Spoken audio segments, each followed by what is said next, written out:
Bhojpuri actress यानी आकांक्षा दुबे की जो डेथ मिस्ट्री है वो उलझती हुई जा रही है। कई चौंकाने वाले खुलासे हुए हैं। अगर आप इस वीडियो के अंत तक बने रहेंगे तो उन सारे राज से हम आपको पर्दा उठा के बताएंगे कि जो नॉर्मल सी जो डेथ थी वो नॉर्मल नहीं है, इसके पीछे गहरी साजिश है। क्योंकि जो जो चीजें हम आपको आज बताने वाले हैं वो आपके रोंगटे खड़े कर देगी। नमस्कार, मैं दीपक सिंह, ये मेरी साथी वर्णिता वाजपेयी। दरअसल हाल ही में जो आकांक्षा दुबे की जो आपने सुना होगा कि उसने इंस्टाग्राम पे जाकर रोते हुए अपना वीडियो डाला, उसके बाद उसकी मौत हो जाती है। कुछ ही घंटों बाद होटल में उनकी लाश मिलती है। लेकिन पहले पुलिस ने कहा कि देखिए नॉर्मल सी डेथ है, उन्होंने शायद अल्कोहल लिया था पार्टी करने से पहले। पुलिस ने सब चीज़ें कही, लेकिन जो पोस्टमार्टम रिपोर्ट सामने आई उसमें पुलिस की जो स्टेटस रिपोर्ट थी उससे बिल्कुल ही अलग कहानी सामने आई। अब हाल ही में एक और चीज़ सामने आई है। दरअसल बिस्रा, कपड़े, वेजाइनल, एनल सर्व पैथोलॉजी और फॉरेंसिक जांच के लिए उनके अलग अलग चीज़ों को लैब में भेजा गया था। उसमें जो आकांक्षा दुबे है उसके कपड़ों की जांच जो कहें या रिपोर्ट सामने आ चुकी है। पता चला है कि आकांक्षा दुबे के अंडरगारमेंट्स में सीमेन मिला है। अभी सीमेन किसका है इसके लिए पुलिस जांच करेगी, डीएनए टेस्ट भी करवाएगी। अब डीएनए टेस्ट में किसका नाम सामने आएगा, ये नाम तो हैं, 4 नाम हैं उसमें से, जिसमें पुलिस ने 2 के लिए तो फिलहाल अर्जी लगाई है कोर्ट में कि हमें उनकी डीएनए जांच करना है। वो 2 नाम कौन है उनका नाम भी हम बताएंगे। लेकिन जान लीजिए कि जो आकांक्षा दुबे के लिए जो पहले कहा जा रहा था कि देखिए बहुत ही कम समय में भोजपुरी जो इंडस्ट्री थी, मूवी इंडस्ट्री है, उसमें पीक पर पहुंच चुकी थी। अच्छा खासा नाम था, बड़े बड़े स्टार्स के साथ उसने फिल्में भी की। लेकिन अचानक हुई मौत से पूरी भोजपुरी इंडस्ट्री में एक सदमा लगा और कई लोगों ने सवाल ये उठाया कि वो पार्टी में गई, पार्टी से उनके साथ होटल में कौन आया। उन पार्टी में एक बात और बता दूं आपको, पार्टी में 11,000 रुपए का जो बिल था वो आकांक्षा दुबे ने ही दिया था। लेकिन जब आकांक्षा दुबे की पोस्टमार्टम रिपोर्ट्स में छोटा सा अंश बताता हूं आपको, उस पोस्टमार्टम रिपोर्ट में पता लगा कि आकांक्षा दुबे ने 11,000 रुपए तो दिए। अभी पुलिस ने कहा कि देखिए उन्होंने अल्कोहल भी लिया, लेकिन जब उनकी पोस्टमार्टम रिपोर्ट हुई तो पेट में कोई भी पदार्थ नहीं मिला, ना खाने का ना पीने का, या कहें जो फूड पाइप होती है उस फूड पाइप में ना ही किसी स्मोकिंग का या कहें अल्कोहल की कोई भी अंश नहीं मिला है। मिला तो मिला है केमिकल, ब्राउन केमिकल था जो उनके पेट में रखा हुआ था। इसके अलावा कोई भी खाने पीने का सामान उनके अंदर नहीं था। फिर भी पार्टी में वो 11,000 रुपए देती हैं। क्यों देती हैं? होटल में उनके साथ कौन था, वो 4 लोग कौन है, इस सब के बारे में आज आपको इस वीडियो के अंत तक बने रहेगा, बताएंगे कि कौन कौन नाम है जो इस डेथ मिस्ट्री से जुड़ते हुए जा रहे हैं। आकांक्षा भोजपुरी इंडस्ट्री की एक बहुत बड़ा नाम थी, एक अच्छी एक्ट्रेस थी। जब उनकी मौत की खबर सामने आई तो हर किसी को सदमा लगा। इसके बाद पुलिस को भी लगा और हर किसी ने यही सोचा कि एक सुसाइड है, क्योंकि जिस तरीके से जो उनकी लाश थी वो फांसी एक तरीके से फंदे पर लटकी हुई थी पंखे से, तो सबको लगा कि सुसाइड है। लेकिन धीरे धीरे एक एक परतें खुलती गई। जब उनकी माँ सामने आई, उनके लॉयर सामने आए, उनकी माँ ने सीधा सीधा आरोप लगा दिया एक और गायक हैं भोजपुरी इंडस्ट्री के, समर सिंह, उन पर और उनके भाई संजय सिंह पर, कि मेरी बेटी को ये लोग टॉर्चर करते थे, परेशान करते थे, इन्हीं की वजह से मेरी बेटी ने आत्महत्या की। और उसकी माँ ने, जो आकांक्षा उनकी माँ ने, ये तक कहा कि उसे मारा गया है, उसके साथ कुछ गलत हुआ है। वकील का भी ये कहना था कि जो लड़की है, जो एक्ट्रेस है, उसके साथ रेप किया गया है, ऐसा उनका कहना था। पहले इस बात को किसी ने नहीं माना, लेकिन अब जिस तरीके से जो रिपोर्ट सामने आई कि जो आकांक्षा है उसके अंडरगारमेंट्स पे सीमेन पाया गया, जिसके बाद ये बात सामने आई कि जो समर सिंह है, संजय सिंह है और 2 लोग और हैं, जिन 4 लोग के डीएनए टेस्ट पुलिस करवाना चाहती है कि आखिर कहीं इन लोग का तो कोई लिंक नहीं है, कि आखिर कौन था उस रात आकांक्षा के साथ कमरे में और ऐसा क्या हुआ था।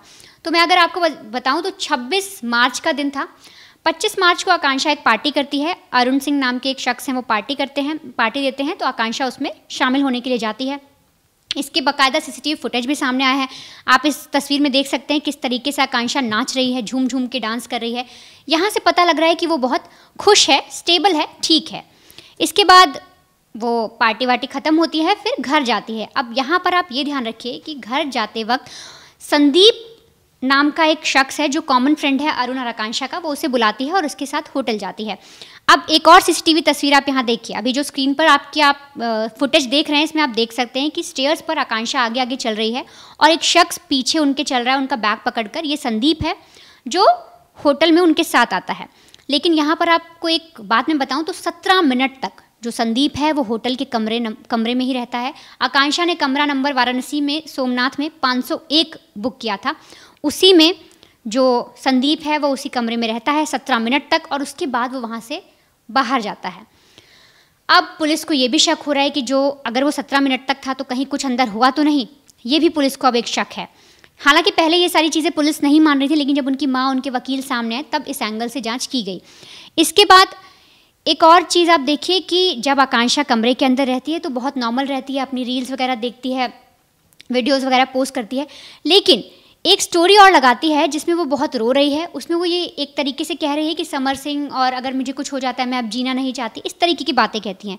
आप सबसे पहले एक छोटा सा कुछ सेकंड का ही ये वीडियो देख लीजिए।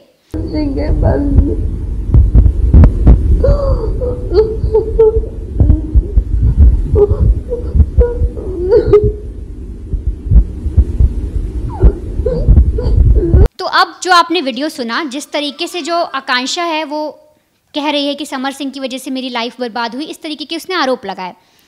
अब ये भी जब पुलिस के हाथ लगता है, दरअसल एक सहेली है आकांक्षा की, वो पुलिस तक ये पहुंचाती है। जब ये चीज़ मिलती है पुलिस को, तब और मामला बिगड़ जाता है कि ये तो अलग ही अलग तरीके से सारी चीज़ें आती जा रही हैं। अब पुलिस और मामले की तहकीकात करती है, अंदर तक जाती है, पता लगाने की कोशिश करती है कि समर सिंह और आकांक्षा में क्या रिश्ता था, उनके भाई के साथ क्या है। तो पता चलता है कि इनका एक रिलेशन था। जो आकांक्षा है उसके आप अगर इंस्टाग्राम पर जाएंगे तो आप देखेंगे कि उसने समर सिंह को वैलेंटाइन डे भी विश किया हुआ है, और कहा जा रहा है कि उसके भाई के साथ भी उसकी कुछ आनाकानी थी पैसों को लेकर, ये सब चीज़ें भी चल रही थी। लेकिन जिस तरीके से अभी जो रिपोर्ट आई है कि सीमेन मिला है, ये बहुत चौंकाने वाली बात है कि जिस एक्ट्रेस का माना जा रहा था सुसाइड है, लेकिन यहाँ पर मैं आपको एक चीज़ और बताऊँ, जब आकांक्षा का सुसाइड वाली बात सामने आई और जब सुबह के दिन यानी 26 तारीख को जब एक यूनिट का लड़का उसे बुलाने के लिए गया तो रूम नहीं खुलता है, क्योंकि अंदर तो आकांक्षा मरी पड़ी होती है। वो बार बार खटखटाता है, फिर भी कुछ नहीं होता। तब वहाँ के मैनेजर को बुलाया जाता है। वो मास्टर की से जब उसके रूम को खोलते हैं तो देखते हैं कि जो आकांक्षा है वो लटकी हुई है, लेकिन लटकी नहीं, वो बैठी होती है। जो उसकी पोजीशन है वो बेड पर बैठी है और फंदा लगा हुआ है। इस तरीके से दरअसल उसकी जो थी वो लड़की, वो देखा उन लोगों ने। और यहाँ पर बाथरूम का नल खुला हुआ था, लाइट जली हुई थी, और तो और जो आकांक्षा है उसका जो फ़ोन है वो भी चार्जिंग पर लगा हुआ था। तो ये कई सारे ऐसे सवाल हैं जो अब खड़े हो रहे हैं कि जिस लड़की पे कहा जाता है कि वो डिप्रेशन में है और ये सारी प्रॉब्लम है उसे, उसका जो करियर है वो डाउनफॉल में जा रहा है, ऐसी चीज़ें कही जा रही थी। तो कहीं ना कहीं एक साजिश की ओर इशारा कर रहा है कि किसी ने मिलकर या किसी ने प्लानिंग करके, या सच में आकांक्षा को मारने से किसी ने मारा है फिर लटकाया है, या फिर आकांक्षा ने फांसी लगाई तो उससे पहले क्या उसके साथ कुछ गलत किया गया है। जिस तरीके से आपने बताया कि जब होटल के कमरे में गए तो उन्होंने देखा कि फ़ोन चार्जिंग पे था। एक चीज़ और जो चुभ रही थी लोगों को, ये था कि बाथरूम का नल चालू था, बाथरूम का नल लगातार चालू था, पानी बहता हुआ पानी था, और यहाँ पर उसकी लाश मिलती है। तो देखिए, किसी को उकसाना भी एक तरीके से कि भाई तुम मर जाओ, मैं तुम्हारे लिए ये नहीं कर सकता, वो नहीं कर सकता। यहाँ तक कि जब समर सिंह की जब बात आई तो समर सिंह ने कहा कि हाँ, मेरी 5 या 6 सेकंड के लिए उस दिन बात हुई थी। 5 से 6 सेकंड में क्या बात होती है तो आपको ही पता है कि हाँ ठीक है, चलो मैं फ़ोन रखती हूँ, मैं फ़ोन कहीं बाहर घूमने जा रहा हूँ। लेकिन जो आकांक्षा की जो माता जी हैं, उन्होंने बहुत बड़ा एलिगेशन लगाया समर सिंह के ऊपर। उन्होंने कहा कि मेरी बेटी की जो पैसे खा गया है समर सिंह, मेरी बेटी को बिगाड़ने आया, मेरी बेटी के साथ बदसलूकी करने आया। कई बार समर सिंह ने बदसलूकी की, कई बार तो समर सिंह ने खुद आकांक्षा को मारा पीटा भी है। जब माँ ने पूछा कि क्या हो रहा है तुम्हारे साथ, अगर कुछ हो रहा है तो चलो पुलिस स्टेशन चलते हैं, आकांक्षा ने बात टालने की हर बार कोशिश की।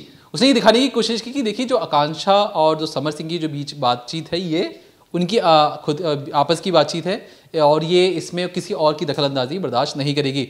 लेकिन फिर भी जो माँ तो माँ होती है। माँ ने कई बार कहा कि आकांक्षा देखो, तुम्हें इतना दब के रहने की कोई ज़रूरत नहीं है, तुम्हें जो सच है सबको बता दो। तो आकांक्षा ने एक बार, देखिए माँ के सामने बेटी का दिल पसीज जाता है। उसने कहा देखिए माँ, वो बहुत ताकतवर है, उसने मुझसे कहा मेरे कई सारे पैसे उसके पास अटके पड़े हैं, लेकिन वो उसका कहना है वो जल्दी दे देगा। लेकिन उसका ये भी कहना था कि देखिए, वो हमारे परिवार को हानि भी पहुंचा सकता है, इसलिए मैं चुप हूँ और मैं चाहती हूँ कि आप लोग भी इस पचड़े पर ना पड़ो। लेकिन फिर आकांक्षा दुबे जो थी, उसका कैरियर फिर से एक बार उत्थान पे जाता है। उसके इंस्टाग्राम पे 19 लाख फॉलोअर्स थे। कई लोग उनकी हर एक बात मानने के लिए तत्पर रहते थे। लेकिन जब आकांक्षा दुबे की एक और चेहरा सामने आता है कि जिस तरीके से रोती है अपने रिलेशन को लेकर, पब्लिकली डोमेन में बताती है कि देखिए मेरे साथ जाती हो रही है, मेरे साथ बहुत गलत हो रहा है, कोई भी शख्स अगर सोशल मीडिया पर आकर रोता है तो समझिए कि उसकी मनोदशा क्या होगी, वो क्या सोच रहा होगा कि पब्लिकली जाकर रोते हुए बोलना कि जो मेरा साथी है या जो मेरा हमसफर है वो मेरे साथ धोखा दे रहा है, मुझे ऐसा बदसलूकी कर रहा है। वो भी एक स्टार के लिए, वो एक उभरती हुई सितारा थी, और जिसके बाद जब उनकी मौत हो गई तो उसके बाद भोजपुरी इंडस्ट्री में काफ़ी ज़्यादा गुस्सा भी था और काफ़ी ज़्यादा लोग शक भी कर रहे थे कि इतनी कम उम्र में लड़की जिसने सब कुछ इतनी जल्दी पा लिया, उसकी मौत हुई तो हुई कैसे। उसके बाद पहले तो कहा जा रहा था कि समर सिंह को गिरफ्तार पुलिस नहीं कर पा रही, फिर भी समर सिंह को जब अरेस्ट किया गया, अब जब धीरे धीरे कर जो तथ्य सामने आ रहे हैं उसमें अंडरगारमेंट में सीमेन मिलना, बाकी जो अभी और रिपोर्ट्स कई सामने आनी है, तो उसमें ये जो चीज़ें हैं कि इनके बीच में कुछ नहीं हुआ था, वो साफ तौर पे शायद गलत हो सकता है, क्योंकि इनके बीच में कुछ ऐसी चीज़ें हुई थी जो अब तक किसी को नहीं पता है। होटल के कमरे में 17 मिनट तक लोग क्या कर रहे थे, जो कमरे में छोड़ने आया वो शख्स कौन था, पार्टी में 11 कुछ भी ना खर्च करने के बावजूद भी 11,000 रुपये देना आकांक्षा का पार्टी एंजॉय करते हुए। पहले ये कहा गया कि देखिए जो केमिकल था, तो पहले डॉक्टर कह रहे थे कि देखिए हो सकता है वो नशे में हो, इस वजह से उसको सीढ़ी चढ़ने में मुसीबत प्रॉब्लम हो रही हो। लेकिन जब एक्सपर्ट्स का कहना है कि देखिए जो ब्राउन कलर का जो केमिकल है जो उसके पेट में है, शायद उस वजह से उसके पेट में दर्द हो रहा होगा, इसलिए वो सीढ़ी पर चढ़ नहीं पा रही होगी। तो ये भी कह देना कि देखिए चलने फिरने से हम किसी को बोल दें कि वो नशे में है, वो भी सीसीटीवी के आधार पर, तो ये चीज़ें गलत होंगी, क्योंकि जो एक्सपर्ट्स कहते हैं कि जो पेट में जो केमिकल था वो बहुत ज़्यादा दर्द दे रहा होगा आकांक्षा को। अब ये केमिकल, ब्राउन केमिकल कहाँ से आया, किसने दिया और पेट तक कैसे पहुंचा। जाहिर सी बात है कि अगर पेट में केमिकल मिला है तो या तो उसे लिया गया हुआ खाने के तौर पर, या तो उसे इंजेक्शन के थ्रू पे किसी ने देने की कोशिश की होगी, और ये केमिकल अननोन है। फिलहाल इसकी जांच की जा रही है। लेकिन आकांक्षा दुबे केस में जिस तरीके से जो नाम सामने आ रहे हैं, अब वो नाम, उन नामों पर जिस की उनकी मौत से पहले उनके साथ क्या क्या हुआ और क्यों रो रही थी, इसमें ये जो अहम जो सीमेन वाली जो कड़ी है, ये बहुत अहम कड़ी होने वाली है, और पता लग सकता है कि किसने आकांक्षा दुबे की हत्या या उनकी मौत के पीछे किसका हाथ है। ज़्यादा जानकारी के लिए देखते रहिए क्राइम तक।